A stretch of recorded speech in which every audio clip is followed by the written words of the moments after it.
That's right. Hey everybody, I'm Nick DiMatteo, and welcome to week 204 video episode number 30 of 4T, the Thursday throwback track. Every week I take a release from my collection, I discuss it, I give you my take on it, I throw in some other interesting tidbits, and I talk about how it has influenced my music. This week, mysteries solved. Mysteries for me, anyway. I love finding out things that I didn't know, especially about something that I already knew about, if that makes any sense.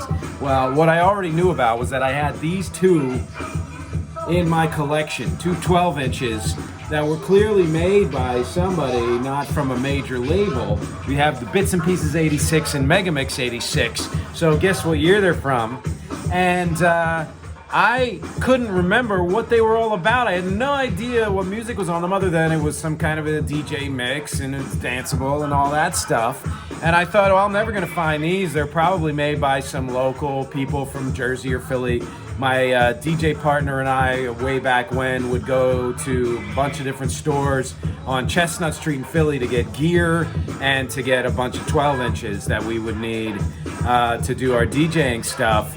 And I was kind of right, but I was kind of wrong. So these albums must have gotten way more circulation than I ever knew, because not only did I find both of them on YouTube, which is what you're listening to now. I made a playlist which I have linked to in the text below, but I found them on sites as far as South America and Russia. I don't know that these are important in any other sense in terms of being seminal for anyone else. I'm sure for some people they must be, but clearly they got a whole lot of circulation, and so I had to do a little digging. I had to figure out where these were from. It's not that this was like some intense, do research and oh my God, nobody knows about this. The information's out there. That's what I'm here to do, right? So, first of all, and this is the one we're listening to now is MxG 86. That's the first one, and this was kind of hard to track down.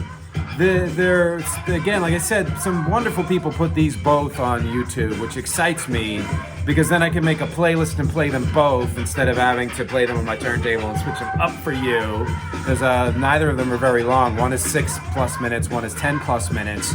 And what I found out on there was they gave, lists of the songs, etc. And it doesn't have an artist credit. You can see in the cover here, it doesn't tell you who did this, who was the DJ who did this. So I looked it up, and the only thing I could find was somebody named DJ Bam Bam, but spelled D-E-E-J-A-Y, B-at-M, because there's another DJ Bam Bam that started maybe 20 years ago, who's a completely different person, spells his name differently, the whole thing. I believe that this original DJ Bam Bam was from Mexico, though I cannot necessarily get that right. I also am pretty sure that this was pressed in New York and probably mixed in New York. But it might be a miscredit. If somebody has more information on this, please let me know. I would love to know more about it. But that's this mega mix. The next one, which we will get to in a couple of minutes because I made them back to back, is the one Bits and Pieces 86. And that there's more info on, because it first of all says it was done by the Dynamite Mixers, who I found out are Carlos Berrios and Norberto Cotto. And they not only did this MxG 86, they started in 85 and they did, Bits and Pieces, up until 1998. At which point they apparently split, although they did things separately before then, I'm sure, and actually are still out there working now. They have work out on Spotify and of course YouTube and a bunch of other sites. I think one or two of them have their own websites even. They're still out there doing their mixing, which is awesome. And that's the Dynamite Mixers. They are also from New York, or maybe not originally from New York. They're Latino as well as DJ Bam Bam. But they pressed this in New York and somehow found its way down to Philly. Not hard to do, only a couple of hours away. And back then especially, hip-hop was one of the Philly was one of the seminal cities for hip-hop. So I'm listening to these again for the first time, right, since the 80s, probably since I was a DJ. And they remind me of two things. They remind me of stuff that I used to hear on Philly's Power 99 FM. I think it was every Sunday, I want to say, they would feature a DJ and have them mix a set and of songs of the day, of older songs, stuff like that, and kind of get their style. You can hear this, take a listen. So you've got this, awesome beat happening, and then at least I think 2 other tracks being cut through over top of it and scratched on top of it.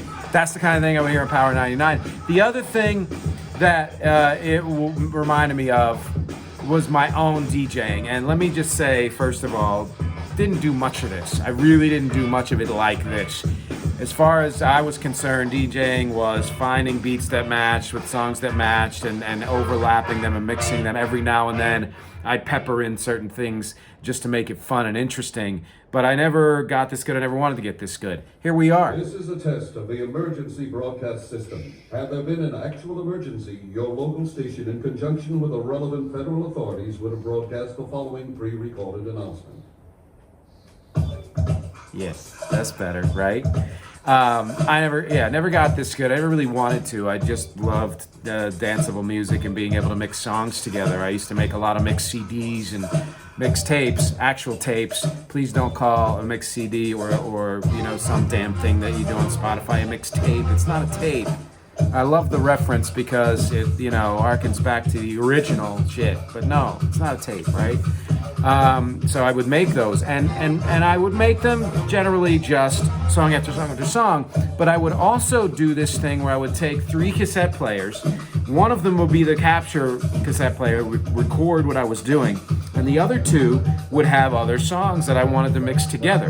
So the closest I ever came to doing something like this was to put this method together, be playing one song, and then find the cue point at which I could pepper in the other song or whatever it was.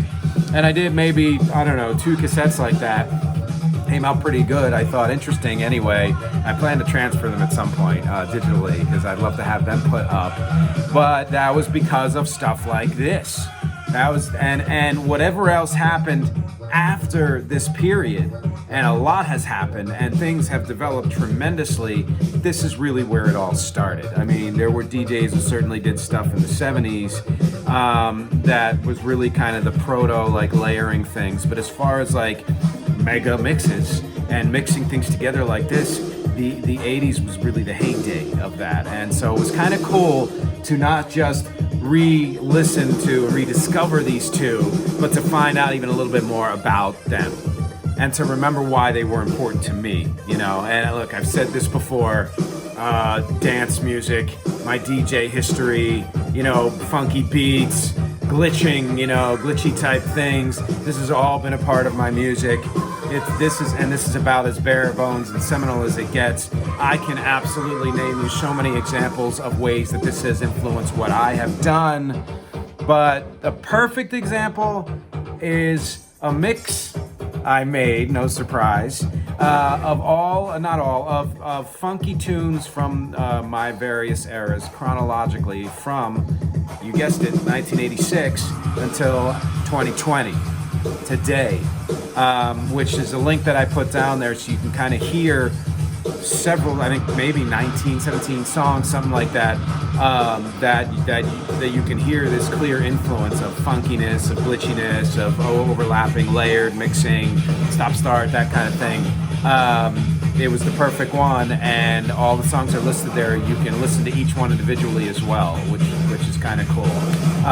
But also click this YouTube playlist link because then you can hear what I'm hearing here without me talking over it, right? And see what else is out there. And maybe, like I said, if you can find out more information about any of this, but particularly about Megamix 86, please let me know, because I want to know. And I want to know what you have to think, too. Have you ever done any mixing or DJing? Have you ever made a mixtape or compilation not on a tape that you can call whatever you want? That's fine. Go ahead. Have you ever done anything interesting with mixing like that? Have you ever listened to anything like that? more so, do you have any obscure cassettes or vinyl or even CDs that were independently distributed that you have information about and would love to share, or don't have any information about and would love to find out more about? Because whether you have information that's awesome about something obscure, I'd love to know it, or if you have something you want to know more about, I'd love to research it. So please send that along, and please comment on everything you're hearing. Read the text below, comment on that, comment on the links I sent. Do you like any of the tunes in my mix? Do you like any of the tunes in these mixes? Because as always, my objective here, other than sharing music, is conversation and connection. Thank you for listening, thank you for watching, thank you for reading, thank you for clicking, thank you for sharing, thank you for subscribing, and thank you for chilling with me. I will see you next week.